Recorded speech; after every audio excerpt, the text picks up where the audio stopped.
نگاه ها به محوطه جریمه تراکتور هست. بلند حالا خطا رو اعلام کرد. خب از این لحظه همراه شما هستیم. به خاطر اشکال فنی که در برق ورزشگاه آزادی به وجود اومده بود با چند دقیقه تأخیر با شما هستیم از ورزشگاه بزرگ آزادی تهران. قیافه شبیه ریکاردو آلوز هست اما تو این دیدار خبری از ریکاردو آلوز نیست. یه حرکت پشت مدافع، دروازه خالیه، فرصت برای تراکتور. چه وقتی رو از دست داد عارف رستمی. این خیمنز اسپانیایی هست. واگنین با پای چپ ارسال به تیر دو. ضربه سر اول رو مدافعان استقلال میزنن. هاشم نژاد یه برخورد به وجود اومده. سریع هم از کادر پزشکی هر دو تیم میخواد که وارد زمین شن. حرکتش رو شروع کرده محمد نادری برای عارف رستمی. ارسال درون محوطه خطرناکه و توپو به کورنر فرستاد ابوالفضل جلالی. مهدی پور پشت توپه. نگاه ها به محوطه جریمه تراکتور. مهدی پور با پای راست ارسال روی نقطه پنالتی. یه لحظه خروج اشتباهه پور حمیدی و ضربه سری که از بالای دروازه به بیرون رفت. اینجا این ضربه سر رو زد و توپی که از بالای دروازه به بیرون رفت. بازی شروع شد. یه پاس اشتباه بلانکو، یه پاس خوب، یه تکل کماکان فرصت هست برای استقلال. مرداد محمدی این پاس و چه فرصتی از دست رفت برای استقلال. پاسش کمجون بود مرداد محمدی و آرش رضاوند به توپ نرسید. این پاس اشتباه از خیمنز. گوستاوو بلانکو هر جوری بود توپ رو رسون. این تکل از صفاهادی. این پاس یه مقدار رو به عقب بود وگرنه الان دروازه تراکتور باز شده بود. خیلی فرصت خوبی بود برای استقلال. مهدی پور توپشو میفرسته. یه ضربه سر، فرصت برای استقلال و گل. یه شروع عالی برای آبی ها. ایمان سلیمی.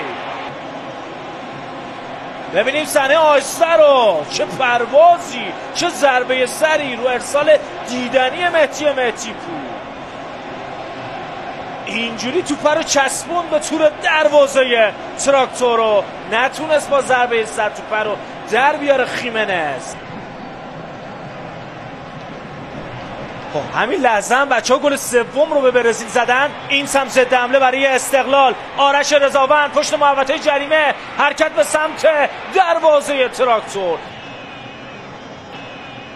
اینجا امید حامدی فر و ابوالفضل جلالی به همدیگه خوردن. یه پاس بلند پشت مدافعان. یه لحظه خروج حسین پور حمیدی. اشتباه گوستاوو بلانکو. فرصت هست اونجا برای چرا استقلال و خطای گوستاوو بلانکو رو اعلام کرد سید وحید کاظمی. خیلی شیرین اون برد، خیلی خوبه. در حالی که اینجا یه حرکت رو بازیکن استقلال شروع کردن. ابوالفضل جلالی یه ضربه سر، فرصت برای استقلال. گل دوم برای استقلال.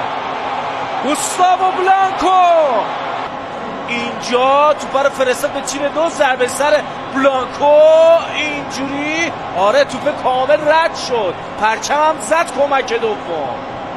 دروازه که تو این هفته خیلی پرکار بوده، مخصوصا تو صحنه‌هایی که توپ از خط دروازه عبور میکنن. این بار پرچم کمک دوم خیال وحید کاظمی رو راحت کرد و سوت زد. از این نما هم ببینید مهدی هاشم نژاد ارسال به تیر دو. خروج سید حسین حسینی بالاتر از همه توپو جمع کرد. پاکو خمز اصلا تیم دست و پا بسته این نیست. مهدی هاشم نژاد اونا قطعا به همین راحتی ها دست نمیکشن. هاشم نژاد فرصت هست برای این تیم. حسینی واگنی با پای چپ کجا زد توپ رو. از اون سمت به بیرون رفت. پرتاب برای استقلاله. یه بدن اومد مهدی هاشم نژاد از زاویه بسته. محمد قنبری ارسال. یه ضربه سر، فرصت هست برای تراکتور. مهدی عبدی حالا ضربش رو میزنه که از بالای دروازه به بیرون رفت. اینجا توپو گرفت، یه سر توپ زد و به این شکل با اختلاف کمی هم توپش به بیرون رفت. برای امیرحسین حسینزاده ارسال به تیر دو، فرصت هست خطرناکه برای تراکتور، توپی که از کنار دروازه به بیرون رفت. خیچی برگردونه سیامک نعمتی. اینجا خیلی هم سخت بود، سانت خوبی رو داشت، ضربه سر رو به عقب محمد نادری و در شرایط نامتعادل اینجوری قیچی برگردون رو زد که از بین پاهای آرمین سهرابیان تو به بیرون رفت. خودش با پای چپ ارسال بلند و کار سختی نداره برای جمع کردن و مهار این توپ. کاپیتان استقلال سید حسین حسینی، کار سخت شد براش. توپگیری عالی از صالح هردانی. حالا ضد حمله برای استقلال، یه پاس پشت محوطه، فرصت دارن آبی ها. سعید مهری، موقعیت هست. محمد قنبری خودشو کشون رسون تا ارتباط رو قطع کنه. این چهره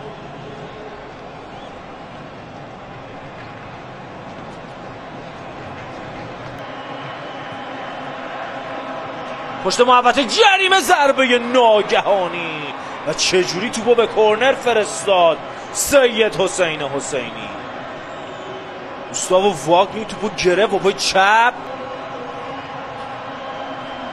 محمد قنبری ارسال و بازم راحت توپو جمع کرد و اینجا سوت پایان بازی به صدا در اومد.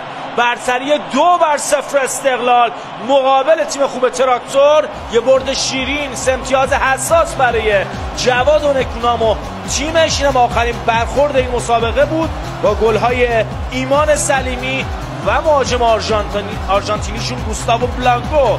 تونستن 2-0 تراکتور رو شکست بدن و اینجوری که مشاهده کردید ورزشگاه رو سرشون گذاشتن.